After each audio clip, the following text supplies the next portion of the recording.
buenas tardes, queridos amigos. Bienvenidos a esta ceremonia pública solemne de la Academia Mexicana de la Lengua, en la que haremos entrega a don Emilio Lledó del primer premio. Es la primera vez que convocamos al premio Pedro Enríquez Ureña a una trayectoria en el género de ensayo. Antes de dar inicio a la sesión, permítanme ustedes agradecer, como siempre, la hospitalidad tan generosa que nos brinda el Consejo Nacional para la Cultura y las Artes y el Instituto Nacional de Bellas Artes para ocupar esta sala, la Sala Manuel M. Ponce del Palacio. En representación de doña María Cristina García Cepeda está doña Silvia Molina, a quien le agradezco su presencia. En representación del señor embajador de España nos acompaña el consejero de Educación, don Enrique Cortés, y en representación del señor rector de la Universidad Nacional Autónoma de México nos acompaña la coordinadora de Humanidades, don Estela Morales, y en representación del embajador de la República Dominicana nos acompaña doña Paola Torres de la Cruz, ministra consejera. Se abre la sesión. Le pido en primer término a don Gonzalo Celorio, nuestro secretario, que lea el acta correspondiente. Con mucho gusto, señor director. Buenas noches.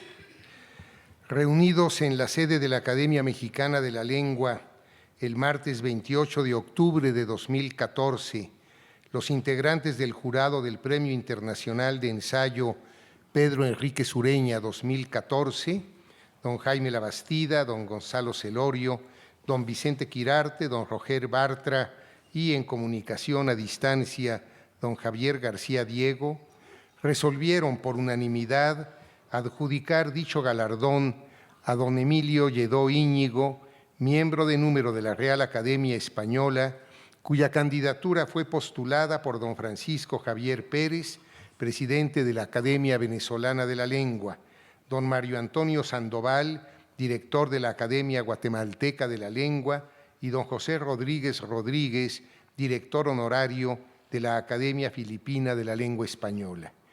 Ensayista formado en el humanismo clásico, Emilio Lledó Íñigo es autor de una obra prolija y constante en la que aborda lo mismo temas de importancia permanente como el lenguaje, la poesía y la educación, que temas de gran actualidad como el papel del libro y de los medios de comunicación en la sociedad contemporánea.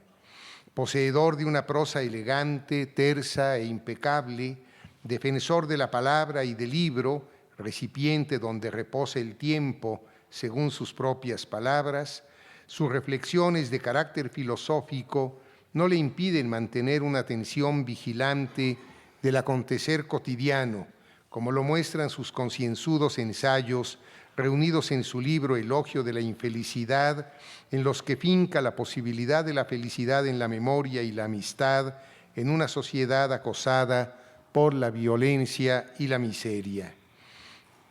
Ensayos como los recogidos en Ser quien eres, ensayos para una educación democrática, El origen del diálogo y de la ética, La filosofía hoy, Filosofía, lenguaje e historia, y Los libros y la libertad, son fundamentales para la comprensión del mundo actual, visto y analizado desde los valores universales de la más honda tradición humanista. Particular mención merecen sus estudios de lenguaje, que para Lledó, cito, no es solo un medio de comunicación, es un mundo por conquistar cada día a la luz de ese ideal ético que convierte la existencia humana, a pesar de todas las violencias y adversidades, en una empresa gozosa, en un asombroso destino. Por estas y otras razones que sería prolijo enumerar, el jurado tuvo a bien concederle en su primera edición el Premio Internacional de Ensayo Pedro Enríquez Ureña. Lo firman Jaime Labastida, Gonzalo Celorio, Vicente Quirarte, Roger Bartra, Javier García Diego, en la Ciudad de México, a 28 de octubre de 2014.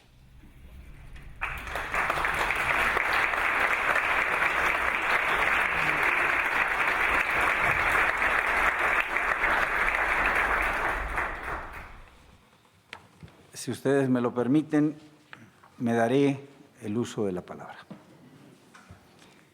La Academia Mexicana de la Lengua ha establecido el premio que lleva el nombre de Pedro Enríquez Ureña para reconocer la trayectoria de un escritor cuya obra se haya desplegado en lo fundamental en el ensayo.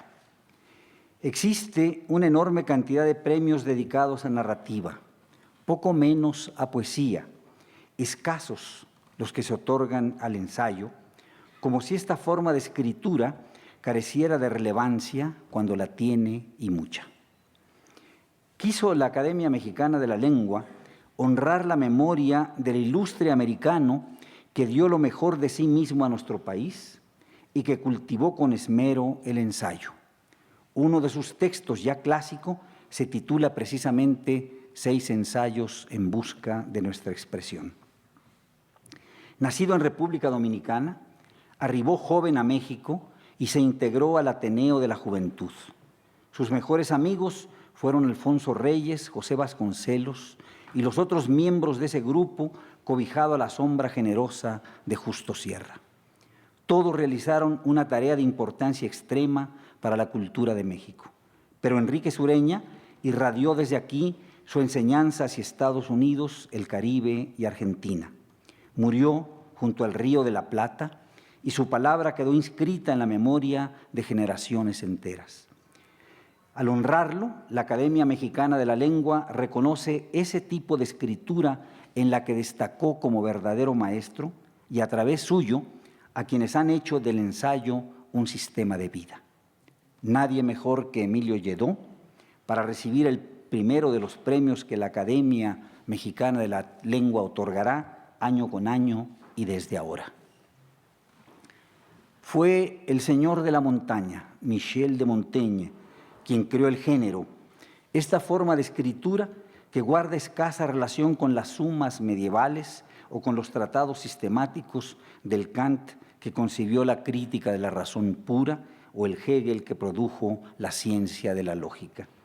En el ensayo se oscila de la reflexión personal a la indagación profunda. Es una forma dúctil en la que se pueden expresar asuntos filosóficos, así lo hizo Locke, históricos o sociales. Ha conocido desde el siglo XVI un desarrollo constante y ha dado frutos invaluables en el pensamiento. El señor de la montaña dijo que su libro era un libro de buena fe y que la materia del mismo era él. De ahí que pudiera expresar en ese libro sin recato sus problemas. Al propio tiempo, aquel libro fue el instrumento que le permitió tratar los más diversos asuntos con un amplio margen de libertad. Montaigne ejerció una crítica fuerte contra las formas caducas de pensamiento. Tal vez el rasgo decisivo del ensayo sea que permite volver sobre los pasos dados, que no está a la búsqueda del tiempo perdido, sino que desea perderlo, que no intenta la perfección porque sabe que nunca lo obtendrá. Su nombre lo indica, es un ejercicio que precede a la obra definitiva. Emilio Lledó es un destacado cultivador de este género. Se formó en el rigor que otorga la formación del helenista. Es traductor de Platón y ha escrito un breve pero valioso libro en el que examina un solo concepto, el concepto de poiesis en la filosofía griega. En ese libro parte del examen del filósofo jónico que usó el concepto por primera vez, Heráclito. Culmina en Platón. Lledó sabe matizar el tema que examina e interpreta los textos con sutileza extrema. Es en buena medida un hermeneuta. No se limita a establecer la correspondencia entre un término heleno y una voz española que aparece codificada ya como su equivalente. Rastrea su origen, su etimología, su sentido prístino. Esto indica que Lledó, desde sus primeros textos, fue marcado con el signo del rigor. Tal vez por eso insiste en subrayar la diferencia, adviertan ustedes lo que dice, la diferencia entre lengua materna y lengua matriz, la que nos hace y nos construye.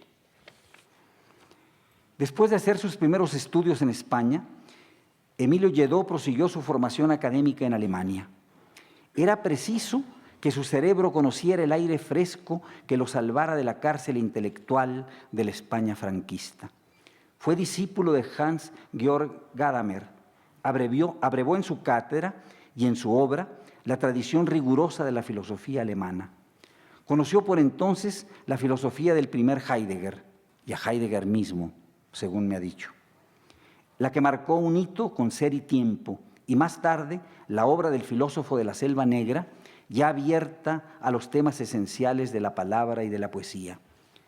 Pero Lledó no fue atraído por las audacias lingüísticas de Heidegger. Influido por la hermenéutica y el rigor de la filosofía alemana, introdujo en la prosa de lengua española, empero, una buena dosis de ductilidad.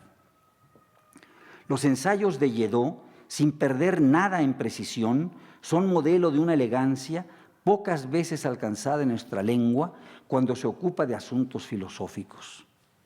El español no se ha caracterizado hasta hoy por el cultivo de la ciencia y la filosofía. Destaca en la literatura, pero resulta magro, escaso, por no decir que avaro, en la escritura que cultiva el pensamiento riguroso. No podemos hablar de filosofía española. Decimos idealismo alemán, empirismo inglés, racionalismo francés, pero nuestra lengua no muestra todavía su pleno vigor en el terreno del pensamiento riguroso. No es porque tenga un lastre nuestra lengua. Solo sucede que se ha enfocado a otras formas de escritura. La obra de Lledó prueba que se puede pensar en español, que se debe hacer filosofía en nuestra lengua y que se puede hacer con elegancia. Algunos filósofos de lengua española han escrito textos en una lengua extraña, en una especie de germanía filosófica, una prosa oscura que carece del espíritu de nuestra lengua. No es el caso de Ortega y Gasset, por supuesto, ni el de Antonio Machado, a quien admiras, por supuesto, también, creador del profesor apócrifo que lleva el nombre de Juan de Mairena, pero sí el de otros, de cuyos nombres no quiero acordarme. Lledó no se quedó preso del régimen de construcción propio de la lengua alemana. Escribe, por el contrario, en un español elegante, sereno, riguroso. Por esa causa y con plena razón, se le ha otorgado apenas ayer el Premio Nacional de Literatura en España. ¿De dónde abreva Lledó esta enseñanza? Creo, a reserva de que él me corrija, que de su profundo amor por la poesía. Confiesa que muchos de los estudiantes de su generación, lo cito, respirábamos para sobrevivir el aire de la gran poesía nacida no mucho antes de nosotros. La poesía de Machado, la de Juan Ramón, Neruda, Lorca, Miguel Hernández, era para él un alimento necesario. Adviértanlo, la poesía le otorgaba el aire necesario para sobrevivir y constituía también un alimento que le era necesario. Un poeta, nada menos que el autor de Cántico, Jorge Guillén, le dedicó su libro y ese encuentro le provocó una conmoción. Le abrió la posibilidad de examinar desde otro ángulo, el filosófico, lo que dicen los poetas y la poesía. Por esto, Lledó afirma, lo vuelvo a citar, que una mente sin palabras es una mente ciega, una inteligencia paralizada e inerte.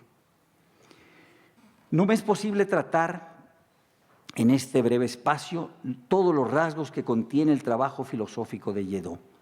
Destacaré solo algunos.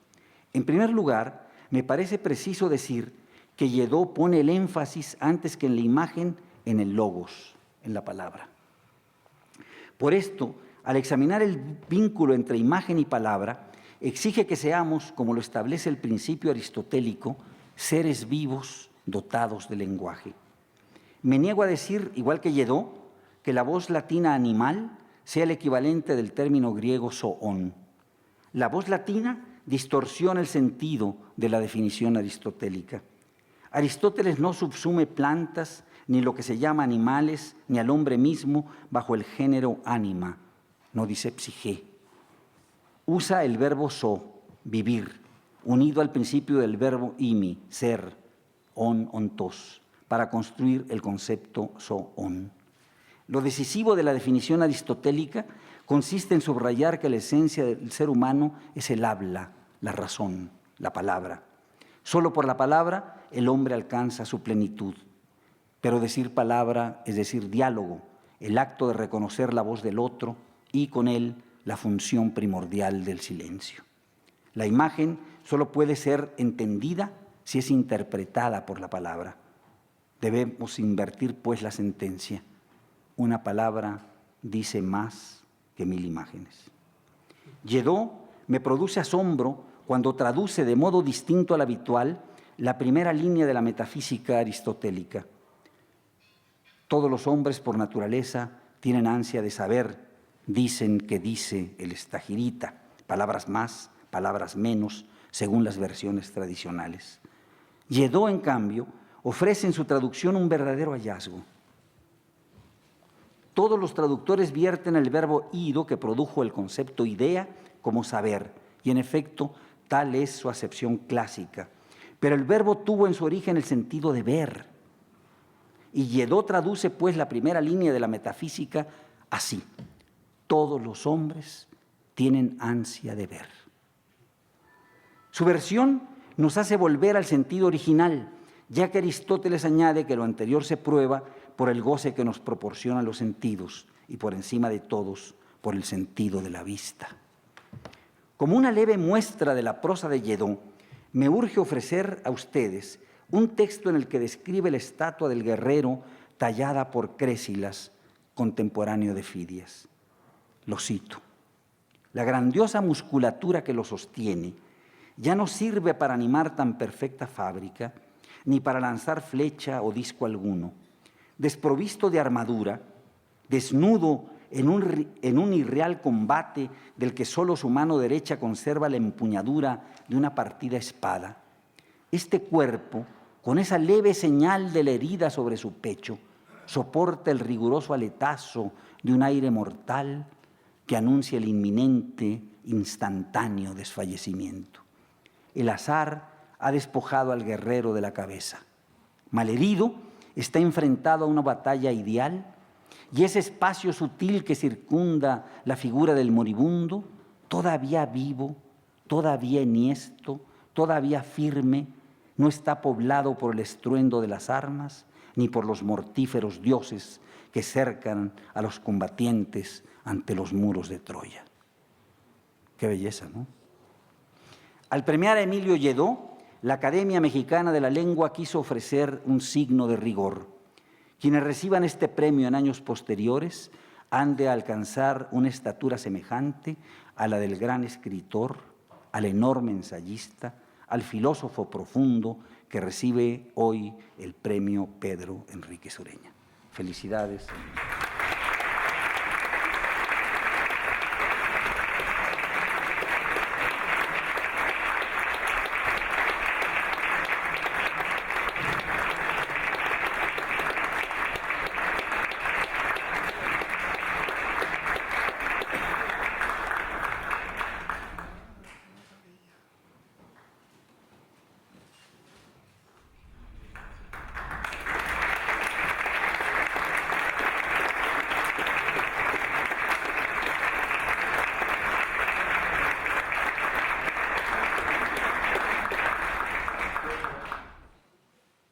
Se le hace entrega además de un diploma que le da a nuestro secretario.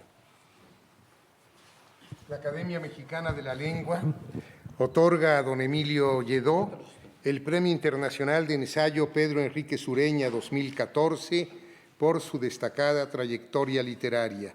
México, Distrito Federal, 24 de noviembre de 2014. Lo firman el secretario Gonzalo Celorio y el director Jaime Labastida.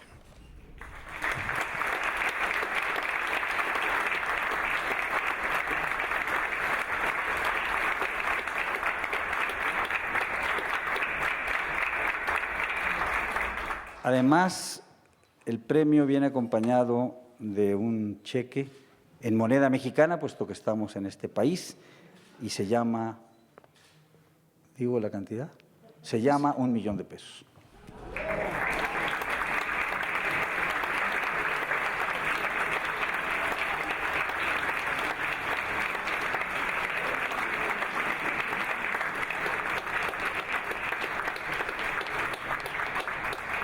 Como diría Heraclio Cepeda, es un emotivo cheque.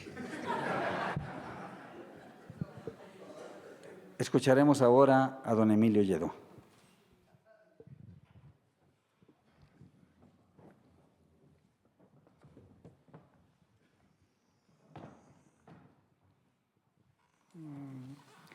Confieso que da un poco de corte, como se dice en España, después de haber oído estos elogios, querido, excelentísimo director de la Academia, querido Gonzalo, queridos amigos, compañeros, queridos todos, porque el hecho de que estéis aquí ya es algo afectivo, afectuoso hacia mí. Y mis compatriotas de la Embajada que han tenido la amabilidad, sin conocer al señor Lledó, de venir aquí. Y se lo agradezco. No sé por qué, pero me siento realmente feliz. Me siento incluso descansado porque he llegado hace 2 o 3 días. Pero no les voy a contar mis problemas, que no lo son. El único que tenía era la garganta y espero que cumpla. Pero sí quisiera transmitirles mi agradecimiento y mi emoción. Y permítanme, no voy a ser largo, que les lea algo de lo que he pensado estos días. Y un grato deber de cortesía me obliga a dar las gracias por el premio que se me ha concedido.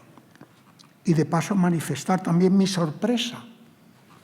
Y por qué no decirlo, mi alegría. Y lo hago lleno, y no es retórica, de emoción y de memoria. Emoción porque todavía espero que por mucho tiempo los seres humanos sigamos enriquecidos por estos 2 mundos que nos expresan, las palabras y los sentimientos. Pero ese agradecimiento quisiera verlo envuelto en los recuerdos que me atan a la tierra en la que ahora me encuentro. Hace precisamente en un mes de noviembre, no solo en el mes de noviembre nací yo, soy escorpión, no solo vine por primera vez a México en noviembre, sino que me acaban de dar el premio, o por lo menos oficialmente en noviembre. Hace pues 24 años, en este mes de noviembre, llegué por primera vez a México. Nunca había cruzado el océano y he de confesar que aquel primer encuentro con este país y con mi lengua fue tan extraordinario que al día siguiente de mi llegada compré un cuaderno e inicié un diario que de alguna forma he mantenido hasta hoy. Aún no conocía aquel texto espléndido de uno de los ensayos de Pedro Enríquez Ureña sobre la impresión que tuvo al llegar por primera vez a España. Dice, sobre todo si llegamos de países en que dominan otra lengua y otra civilización, aunque sea de Francia, dice él.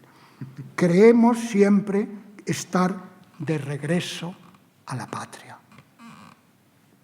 Tampoco conocía esos ensayos en los que tan certeramente insistía en la importancia de la palabra escrita, de la comunicación escrita y de las humanidades.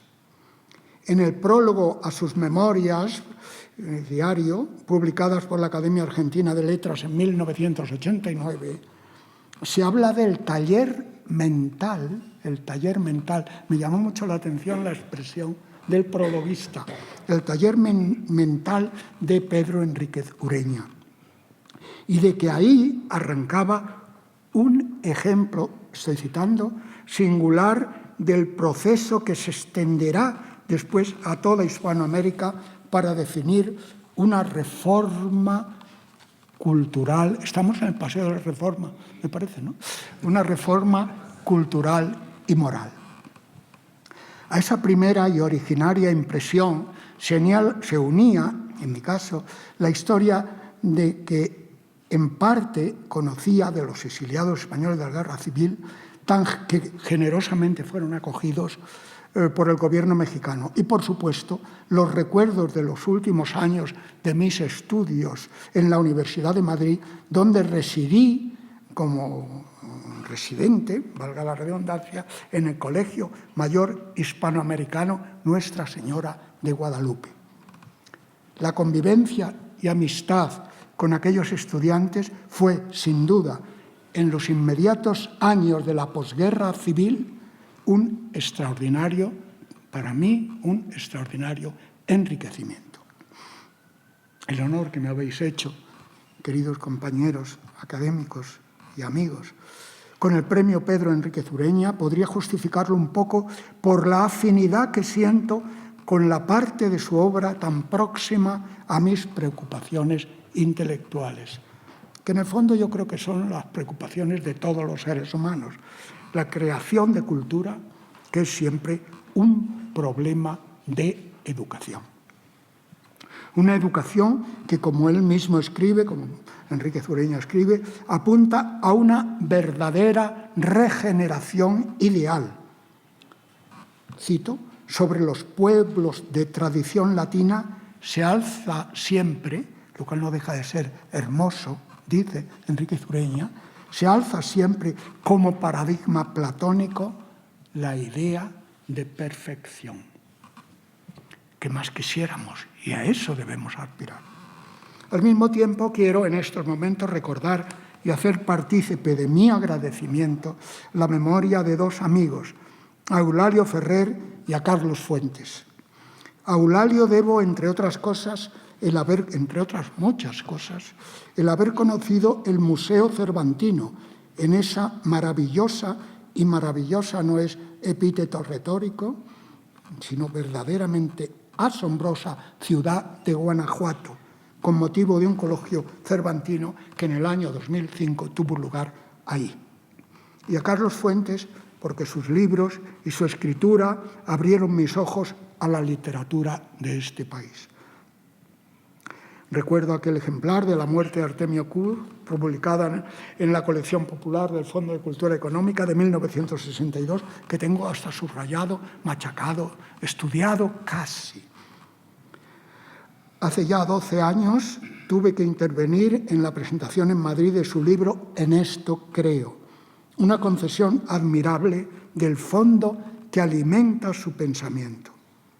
Y un breve eco de aquellas lecturas quiero evocar aquí con la memoria de las conversaciones con Eulalio Ferrer y sobre todo con las páginas de la colosal obra de Pedro Enríquez Ureña.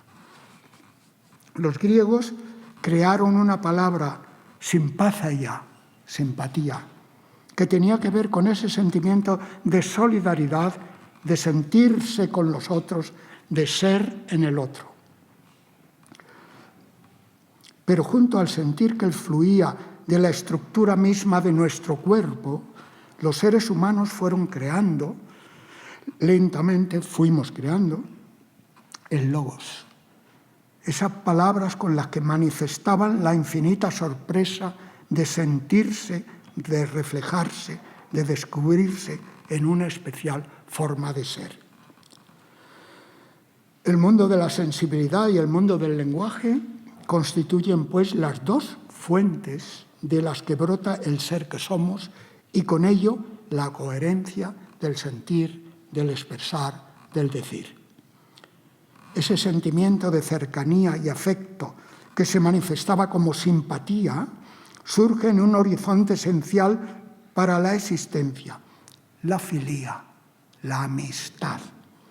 El animal que habla, como Aristóteles definió al hombre, fue además un animal que siente, que descubre en el otro una parte de su propia corporeidad, de su mismidad. Ese asombro ante la realidad, que fue el origen de la filosofía, daba que pensar. a través de los primeros balbuceos de la necesaria comunicación y exigía el deseo de querer interpretar, de querer entender, de querer comunicar. Pero permítanme que escuetamente, muy escuetamente, detalle algo de lo que me ha sorprendido cuando escribía la frase dar que pensar.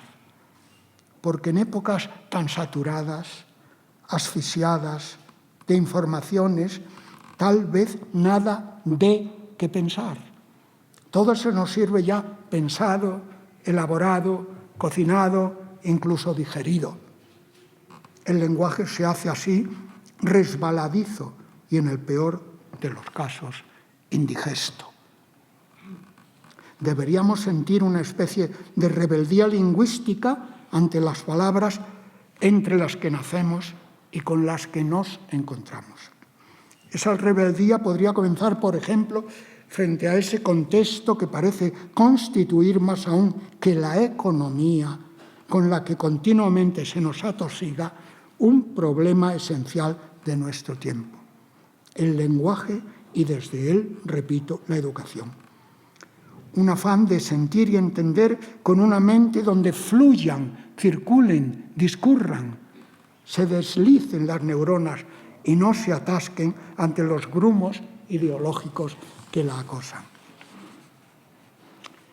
Podría ocurrir que en esta época tecnológica y con tantas posibilidades de comunicarse, qué duda cabe que en nuestra época, qué duda cabe que es nuestro mundo y qué duda cabe que tenemos que convivir también con ese mundo. Pero podría ocurrir que con tantas formas de oír la voz y sus palabras nunca hayamos estado más obnubilados, más mudos, más, si me permiten la expresión, idiotizados y más inermes. En esa vaciedad de las palabras resbaladas hablamos sin saber, pensamos sin ver que el pensamiento es, como recordaba don Jaime, una mirada, con que recordaba, me recordaba, recordándome una mirada. En el libro segundo de la República de Platón se dice que la ciudad nace, cito, en mi opinión, por darse la circunstancia de que ninguno de nosotros se basta a sí mismo. No tenemos autarquía, es la palabra griega, autargeia. Necesitamos a los demás porque somos indigentes, somos pobres. No otra es la razón, sigue diciendo Platón, por la que se fundan las ciudades. Efectivamente necesitamos de los otros. Esa convivencia enlaza a los individuos en el compromiso colectivo de la polis, de la política, de la ciudad. Porque la polis, la política, que fue inventada para articular ese compromiso, impone deberes entre sus compromisarios. Ser individuo de una comunidad reclama al tiempo que determinados derechos, una entrega personal a las exigencias, a las necesidades de los otros.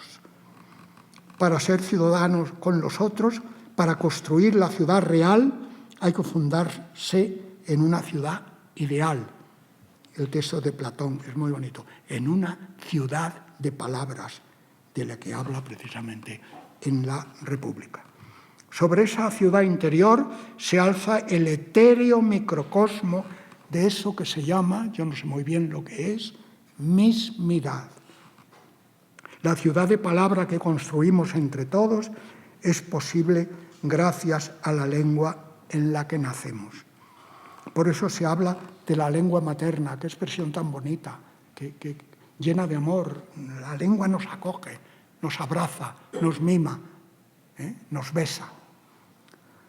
La ciudad, la patria, no es solo la tierra sobre la que se asientan nuestros pasos.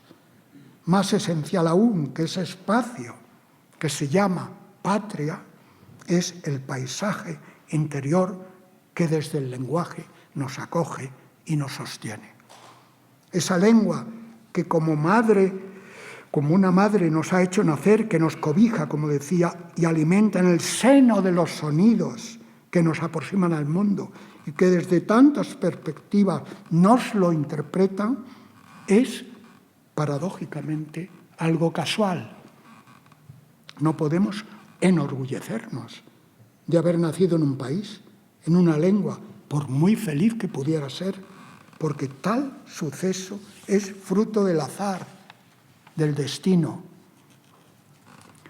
No fue objeto de deliberación y de elección, que es la característica famosa de Aristóteles para decir qué es la vida. Pues en la vida deliberamos, pensamos, reflexionamos y después elegimos. El origen incomprensible que precede a cada individual existencia no deja vislumbrar otra cosa cuando queremos volver hacia él que el maravilloso suceso del existir, del ya estar. Y estamos ya por casualidad. Pero de lo que sí somos responsables, lo que pasa es que como lo ha dicho don Jaime, yo creo que ya me podría saltar este párrafo. De lo que sí somos responsables no es tanto de la lengua materna que nos acoge y orienta, sino de la lengua matriz que vamos creando a lo largo de nuestra vida.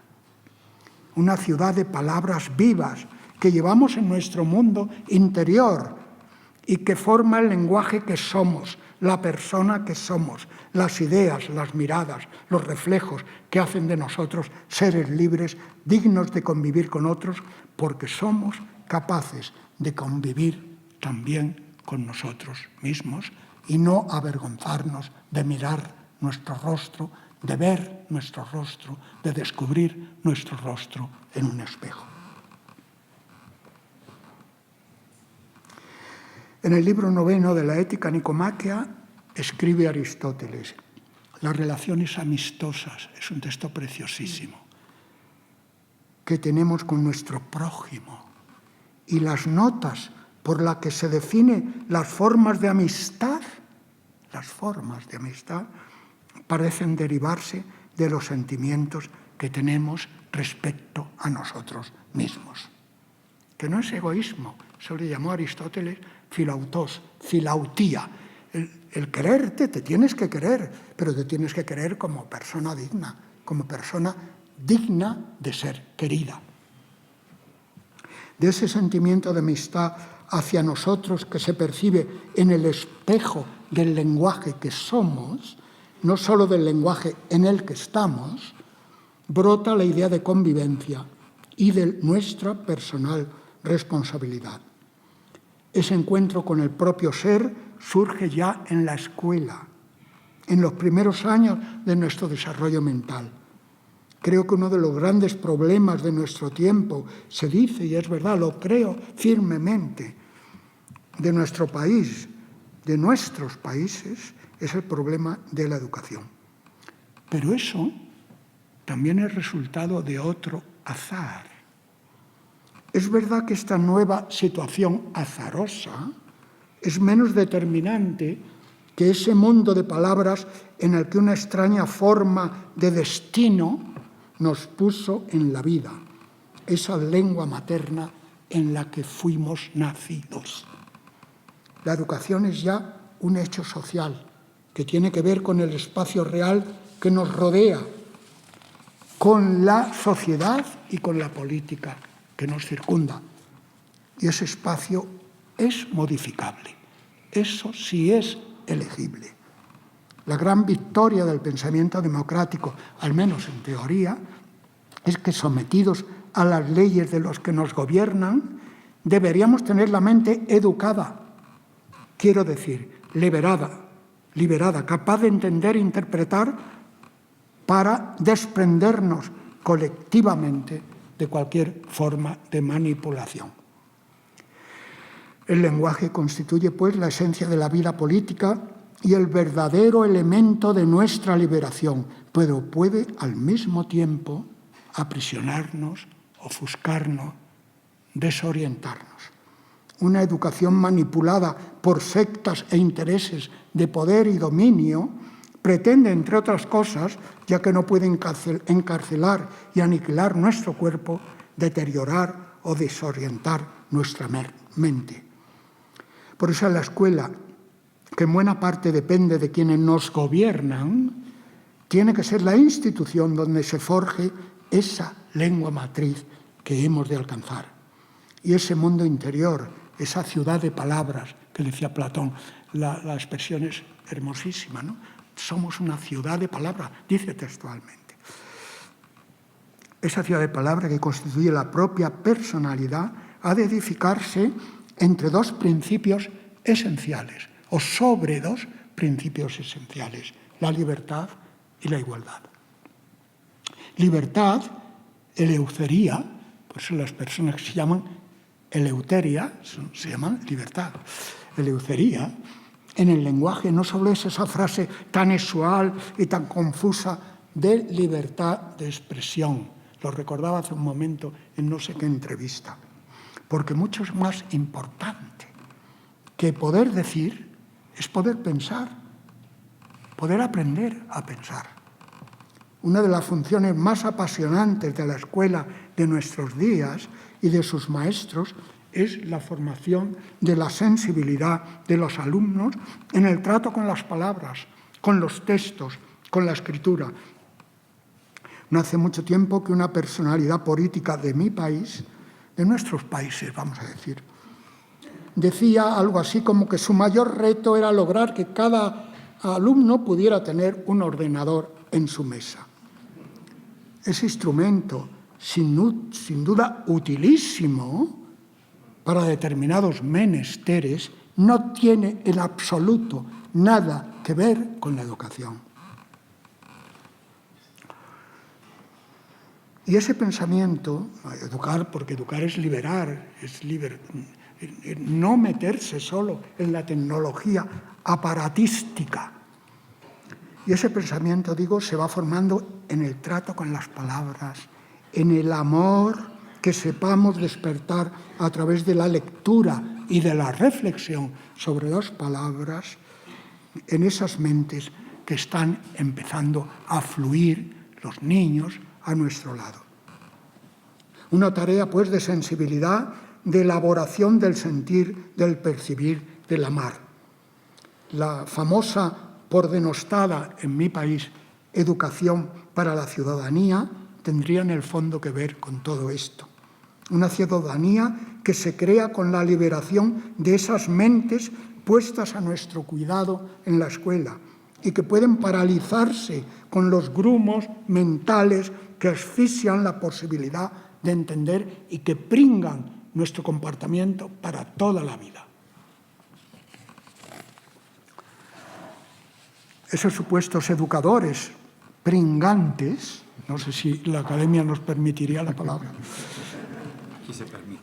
¿Lo permite? La mayoría de las veces oscuros y fomentados por oscurecedores intereses, ofuscan y desvían el fluir de la inteligencia. La historia de la agresión a la libertad de pensar, a la libertad intelectual, al fluir de las ideas, es larga y hay una multitud de textos que expresan una de las antologías más denigrantes de la especie humana. Hace años que descubrí en la Política de Aristóteles un pasaje que me llamó la atención y que os lo cito, es muy breve. Estoy acabando ya, Puesto que toda ciudad, dice Aristóteles, hace 24 siglos, tiene un solo fin, es claro que la educación tiene que ser una y la misma para todos los ciudadanos y que el cuidado de ella debe ser cosa de la comunidad. Hace 24 siglos. La tan repetida y tal vez desgastada frase de igualdad de oportunidades es expresión de ese mundo abierto de la libertad y la posibilidad que se cierra y pervierte si es el dinero, la desigualdad económica, la que descaradamente establece las fronteras y los caminos de la educación.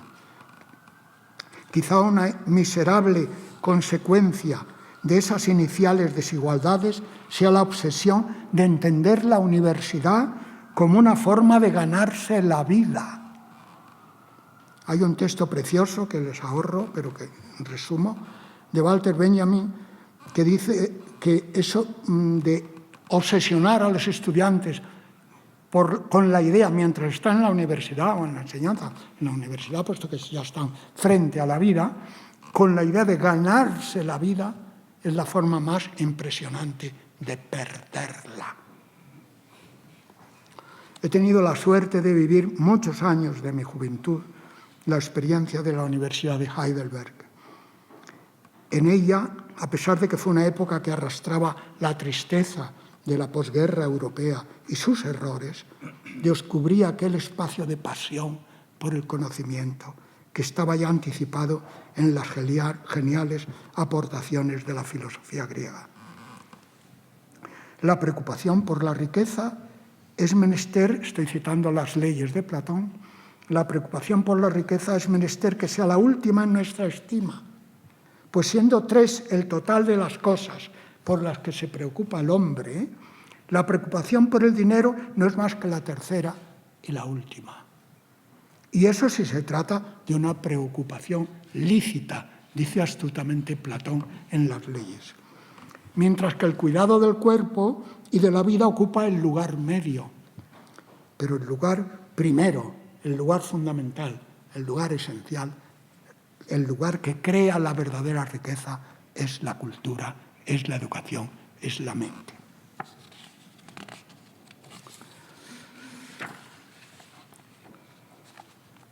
No puedo por menos de citaros, son 2 líneas.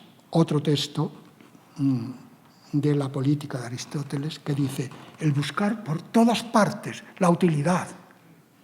Lo pragmático no armoniza para nada con ser un espíritu noble, con ser un espíritu libre. Es impresionante el texto en la política de Aristóteles.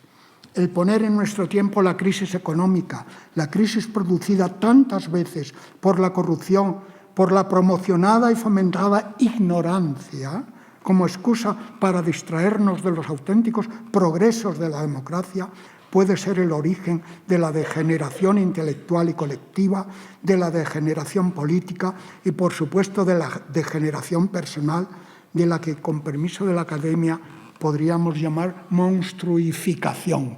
Sí, monstruificar, supongo que la palabra no está en el diccionario, por supuesto, ni hace falta, pero me sonó y me salió. O sea, que es la creación de monstruos.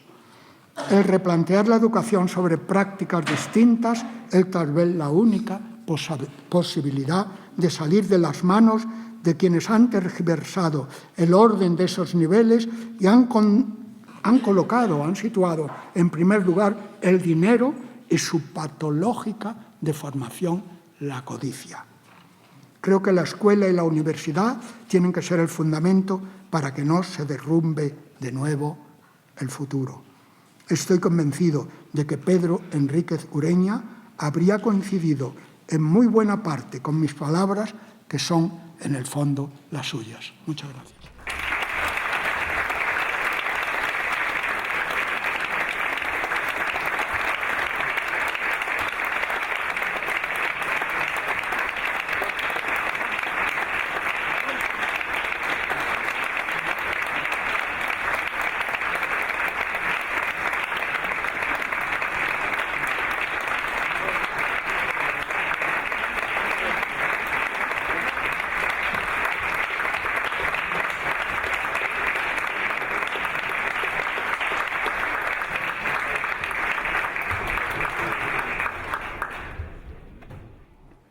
Después de escuchar estas bellas, estas profundas palabras de don Emilio Lledó, creo que no solamente los miembros del jurado y la Academia Mexicana, sino todos cuantos estamos aquí reunidos, celebramos con júbilo el premio que ha recibido don Emilio. Muchísimas gracias, Emilio, por este bellísimo discurso. Se levanta la sesión.